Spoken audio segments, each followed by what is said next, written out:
All right, welcome to an interview. I'm here today with Dr. Faith Drew.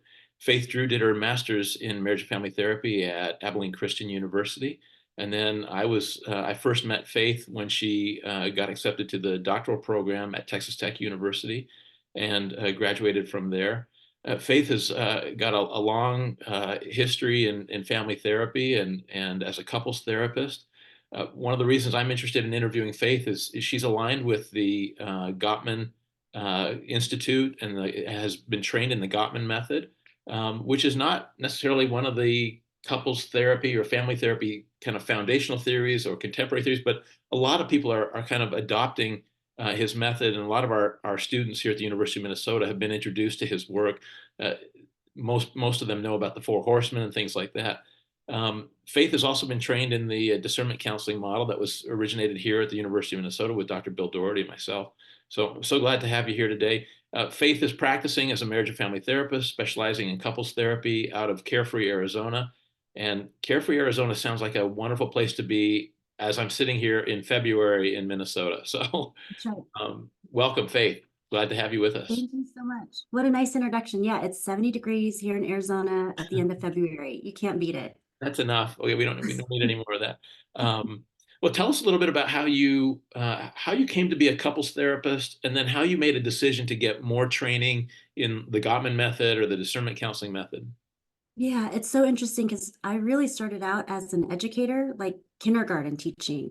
And Mhm. through that experience, I just recognized I wanted to work more with families at a counseling level. You know, those quintessential psychology courses really inspire you undergrad. But I didn't really seek out marriage and family therapy specifically. To be honest, I don't quite remember how I got there other than just doing a search and recognizing the marriage and family therapy piece. But I don't think at the time I recognized how specialized that that teaching and philosophy is compared to social work or professional counseling programs. And what I liked about the MFT program once I was into it was that systemic framework, which I have found incredibly beneficial throughout the whole time I've worked, and not just as a private practitioner, but that systemic thinking where it's about more of the interactions and the system and how all of those are factors and variables into what the stuck problem is. I Mhm. find that incredibly interesting. And so my journey, it's taken me from academia because I think Texas Tech was a really good model of really doing a lot of good research, giving back. And I think at the time I found my identity in wanting to be in academia, you know, teaching, giving back, doing supervision.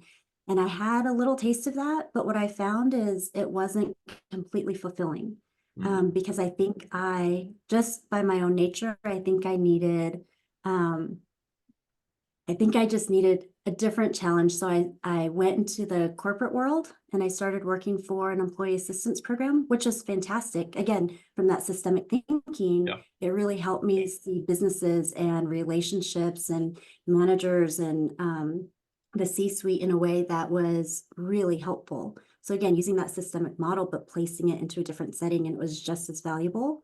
And then I like to tell my family that I retired from corporate America, and then that's when I transitioned more into our private practice. But we had our private practice for years, ever since we started teaching. And I say we because my husband is also a marriage and family therapist. So we're just really inundated with the systemic thinking and in that world. But now, yes, I own a private practice with my husband and we specialize in couples therapy, but that wasn't at the very beginning what it started out as. It was more of a general practice, but probably within year one or two, we took a risk. And at the time, it wasn't something that a lot of practices were doing. But we decided let's specialize in just working with couples. And I remember the distinct conversation with him because we said we might be shooting ourselves in the foot by getting too narrowly focused. Mhm. But thankfully, the opposite happened and it's really flourished. But not because we just happen to be good couples therapists just on our own. We really sought out more training. Mhm. And the training that we decided to do was initially the Gottman training, and starting with level one, and they have, you know, up to level three, and then a certification process. And to be honest, it really did help having a partner who did the same work because it was fun going to conferences and having that same language and really applying it directly to our own relationship. I mean, talk about really, walking the walk. Yeah, right, right. Yeah, that Yeah. could be amazing. You did that. You did the Gottman training. Well, let's talk a little bit about your Gottman training. One of the things I'd like our students to see is, hear about a specific intervention and how you deliver it, how it lands on your clients. You have any thoughts about that? A particular intervention, a la Gottman Method, couples therapy? Yes. What I love about the Gottman method is it's not about like conflict, like getting rid of conflict, because what I've learned is conflict is really normal and it can be quite healthy for a relationship. It's inevitable. What I like about the Gottman method specifically is that they embrace the conflict and they help couples repair. And so that's the key piece. They're all about, okay, how do you come back and repair after an incident or after a fight? And a lot of it, they talk about, there are going to be some fundamental differences that you're going to always have what they call a perpetual problem. And again, coming from being in a marriage to working with couples, I just like that because it was real and it was practical. And what I like about the Gottman method itself is, especially for, I think, new therapists, it's nice because there's structure. So I know from a new therapist perspective, that feels safer. And so you have this model that kind of guides you through how to be a good therapist when you're still kind of learning how to do therapy. And so I'm not saying that it's just a baby model necessarily, but I think it gives a little bit of safety to do some really good work with parameters and the structure and the practical aspects of the intervention. So for instance, one that the Gottman method created is what we call the aftermath of a fight, and it's a 5-step process. So it really guides the couple, and the couples like it too, because instead of it being abstract or ambiguous, like we have so many fights, we don't know what to do with it, this structure gives them 5 steps to follow, and it feels fair, and they take turns. And so for a lot of couples who are in conflict, that feels really safe to know that they're going to get a turn to speak, that their perspective is going to be heard. And so it allows them to be, I think, less defensive. And so the intervention is really nice because they focus on, share your feelings first, then talk about your perspective, have your partner really listen and try to take in your perspective, try to validate and understand where you're coming from without feeling like someone's right or wrong. Mhm. And then what I love about the third step is really identifying the triggers. And so what are some moments that you've had in the past where you felt the same and where you can own some sensitivity and understanding to lead to compassion. And then the fourth step is taking accountability or responsibility for your portion. So again, that fairness piece, where when you take accountability, you take responsibility for a portion, it tends to lessen defenses, and you're more likely to then get into a more collaborative space with each other. And then step 5 is really about planning the next time, because the next time is going to be inevitable when you get into conflict. How might you talk about it a little differently? What might you need from your partner to be able to have that dialogue? What can you do in a way that helps, further the discussion? So that intervention in and of itself, I think, is unique to the Gottman method, and I've used it in so many of my cases because, again, with couples, it's inevitable that they're gonna not see eye to eye or get their feelings hurt or feel stuck. Yeah, that last step specifically, like what would you do differently the next time, or how do we plan for the next time? I mean, Mhm. just in and of itself, that's an intervention that says you're going to be here again. If you're in a couple, if you're in a long-term committed relationship and you're sharing limited time, space, resources, and things like that, you're going to have differences of opinion. So I can imagine that for many couples, it's like, oh, like when they get into the next fight, instead of being like, oh my gosh, here we are fighting again, it's more like, we knew this was going to happen. This is part of living with someone and sharing scarce resources and not having the same, opinion on everything. This is just part of long-term committed relationships. That's right. That's right. And what I try to help couples when they get to that step is frame it what we call in more of the positive way, and not trying to sugarcoat anything, but it's a lot Yeah. different saying, I don't need you to do this thing because it's already kind of feeling a little bit more harsh. Uh-huh. And instead saying something. So instead of, I don't need you to interrupt me next time this happens, hey, next time this happens, can you stay more curious? That really helps me to kind of share my point of view. And Mm. so it creates more of that collaborative space rather than don't interrupt me or I'm telling you what to do type of, friction energy. Do you have an example of how this particular this five-step model landed on a particular client or? Yeah, so it's not uncommon for couples to come into to my office with, it's so interesting. Sometimes we discover that something's happened years and years ago. So let's say, you know, one of the couples that I've worked with has been married for 15, 20 years. Mhm. And what's uncovered in some of the interview processes, they'll say, hey, here's this thing that happened to me, probably the moment of our honeymoon. Mm. And it's so interesting because it's like, wow, you've held on to something from your honeymoon that you need to process, and it was over a misunderstanding or is over like loyalties of families of. So for instance, I have this one couple and, you know, one of them got their feelings hurt because the partner decided, hey, I really want to spend more time with my family. My family's flown over here from a different country. And the other partner thought, well, now that we're married, we're going to have our own alone time. We're going to get away. And so the one partner, what was uncovered was they were really, there was a lot of conflict for them internally. You know, my family's flown here from a different country. I haven't gotten to see them for maybe years, and they're wanting to spend time with me.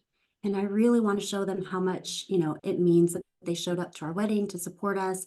And so I want to spend a couple extra days all together. Well, that really hurt the partner, the one that they married, because their idea was, I think, more of a westernized idea of when you Now get it's married, us. you leave. Yeah, you Yeah, yeah, flee, right. you go on vacation and rest. And so that was something that at the time they were able to kind of, obviously they've been married for 20 years, work and negotiate, but was but what was uncovered when we started working is there were some real residual effects that Mm. because they didn't process it to the full extent and find some healing at the time, there's been a lot of moments that they've been more sensitive or triggered for 20 years when it comes to picking families or what is perceived as you're picking your family over me. Hmm. I don't feel like a priority. And so that was really interesting to be able to use the aftermath of a fight to process the perspectives, to build a little bit more compassion and understanding of where each of them were coming from, Yeah. and for them to hear each other and the dilemmas or the feelings that they were going through. And it wasn't what was discovered, it wasn't kind of that false belief, which is you don't care about me, you care more about your family over me, and vice versa, or you could care less about my family, you don't want to meet my family. So they were able to kind of undo some of those old and negative narratives after 20 years and Yeah, really yeah. find a little bit more peace. So that's where one of the interventions has been really remarkable. Yeah, very, very cool. You had been a therapist and a couples therapist for a while before you kind of embraced this Gottman method. Do you put yourself out there? Like, I mean, when you're talking to people about being a couples therapist, do you say I'm a Gottman trained couples therapist? Do you lead with that, or how do you present yourself, and how do you think of yourself, your professional identity as a therapist? Yeah, that's a great question because I think, if I meet, like for instance, we got new neighbors that moved in and I'm a little shy to tell them what I do, but when I do, I usually lead with, I'm a couples therapist. But if people in the field know, so for instance, if people are looking for a referral, I might lead with, yeah, I'm a certified Gottman therapist because it does show I've done additional training. Yeah, I'm really attuned to what some of the unique relationship dynamics are. So that's when I'm a little bit more specific.